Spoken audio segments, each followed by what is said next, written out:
ভারতের লোকজন বাংলাদেশে চাকরি করে, ২৬ লক্ষ ভারতীয় বাংলাদেশে এখানে কাজ করতে আসছে, তাদের ব্যাপারটাকে আপনারা কি এরকম এই সরকারে আসার পরে তাদের একটা অডিট পেয়েছেন যে তাদের কত অংশ আসলে নামে কাজ করছে, কত অংশ বেনামে কাজ করছে, তারা টাকা কিভাবে পাঠাচ্ছেন বা তারা কিভাবে টাকা রোজগার করছেন বা কিভাবে চাকরি করছেন, সেই ব্যাপারটা কি একটু দেখা সম্ভব হয়েছে?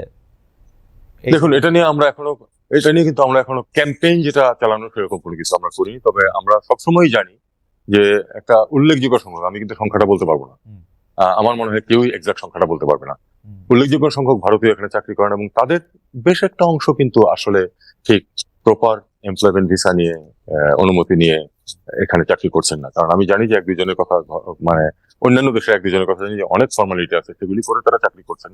অনেকেই ট্যুরিস্ট ভিসা এসে তারপরে যেভাবেই হোক আগে পিছিয়ে করে কাজ করছেন। আর টাকা নিয়ে যাওয়া তো আপনি জানেন যে কোনো সমস্ত পৃথিবীতে এটা কোনো সমস্যা না, হুন্ডি আছে সমস্ত পৃথিবীতেই, হুন্ডির মাধ্যমে তারা টাকা নিয়ে যেতে পারেন, এটা কোনো তেমন কোনো ব্যাপার না। এটা ঘটছে।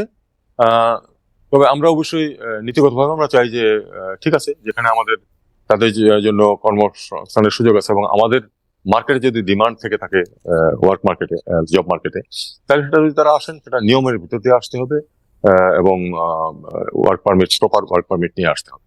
এটা নিয়ে এখনো কোনো ক্যাম্পেইন কিন্তু আমরা শুরু করিনি, তবে এ ধরনের একটা কথা প্রচলিত আছে। আপনারা কি এখনো পরীক্ষা করে মানে দেখছেন না, বা এটা নিয়ে আসলে কোনো মানে আপনি যেটাকে ক্যাম্পেইন বলতেছেন, এটা কোনো একটা দেশ আমার দেখতেছে যে ভারতীয় কতজন এখানে কাজ করছেন বা কেন কাজ করছেন বা তারা বাড়তি সুবিধার জন্য? কারণ কেউ কেউ বলেছেন যে গত সরকারের সময় ভারতীয় লোকজনকে অবাধে এই কাজ করার সুযোগ দেওয়া হয়েছে, কেউ কেউ বলেছে যে ভারতীয় লোকজন থাকলে তাদের বিভিন্ন জায়গায় অনুমতি পেতে সুবিধা হয়েছে।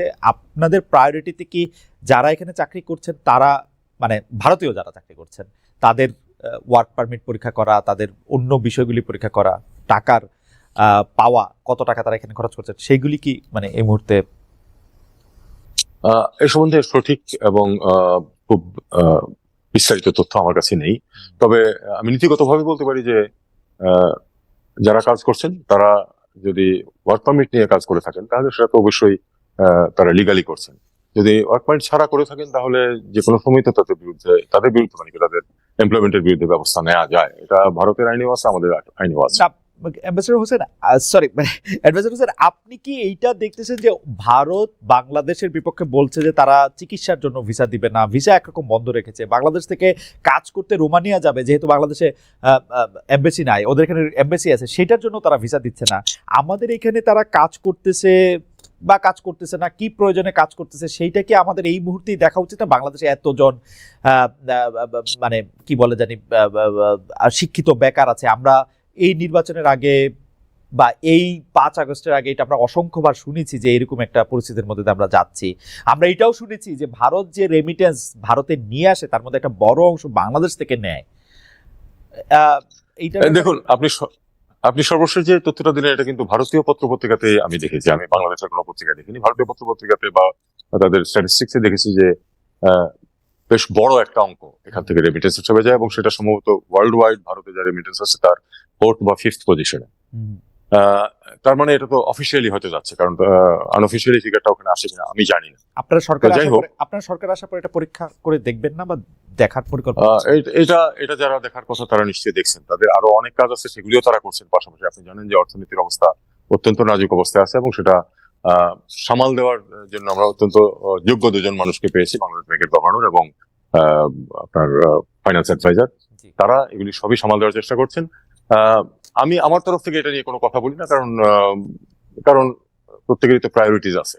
এখন যে ব্যাপারটা, এটা প্রায়োরিটিতে উপরের দিকে থাকা উচিত কিনা? একদিকে আমাদের বেকার সমস্যা আছে, অন্যদিকে আমাদের রেমিটেন্স যদি অকারণে শুধুমাত্র আরেকটা সরকার আরেকটা দলকে তুষ্ট করার জন্য যদি কিছু ভারতীয় এখানে চাকরি করতে থাকতো, তাদের মধ্যে যদি কেউ বেনামে কাজ করতো, তাদের মধ্যে কেউ যদি এইখান থেকে মূল্যবান আমাদের আপনি এটা নিয়ে সবচেয়ে বেশি সোচ্চার। আপনি সবসময় বলেছেন যে আমাদের মধ্যপ্রাচ্যের লোকজন এত কষ্ট করে এখানে টাকা পাঠায়, আমরা যেন তেন ভাবে সেই টাকাটা তো একটা করতে পারি না। এটা প্রায়োরিটিতে থাকা কি উচিত না? আমি সেটাই শুধু জানতে চাইতেছি। না, অবশ্যই প্রায়োরিটিতে থাকা উচিত এবং আমার বিশ্বাস যে যারা এই নিয়ে যারা কর্তৃপক্ষ তারা এই ব্যাপারে তথ্য সংগ্রহ করছেন এবং এ ব্যাপারে অবশ্যই স্বাভাবিক ব্যবস্থা নিলেই তো কোনো সমস্যা নেই। মানে যারা আইনসঙ্গত ভাবে থাকছেন না তাদের বিরুদ্ধে ব্যবস্থা নেওয়া যেতে পারে। আমার কাছে কেন এটা একটু ফানি লাগতেছে, সরি ফানি না, ফানি ইজ স্ট্রং ওয়ার্ড। আমার কাছে এটা কিরকম লাগতেছে, আমরা ইন্ডিয়ার সাথে এত কথা বলতেছি, এত জায়গা দিতেছি, যেই জায়গা থেকে ওরা আমাদেরকে টাকা নিয়ে যাচ্ছে, বা যদি এটা অকারণে নিয়ে যায় থাকে, এটা তো পরীক্ষা করার প্রায়োরিটিতে উপরে থাকার কথা। এইটা প্রায়োরিটিতে পেছনে কেন? মানে আমি কিন্তু একই প্রশ্ন বাংলাদেশ ব্যাংকের গভর্নর এবং বাংলাদেশের ফিনান্সিয়াল অ্যাডভাইজারকেও করতে চেয়েছি, করেছিও, মানে আমি ঠিক জবাবটা পাই নাই। কেন এটাতে দেরি হচ্ছে এটা আমি ঠিক জানি না।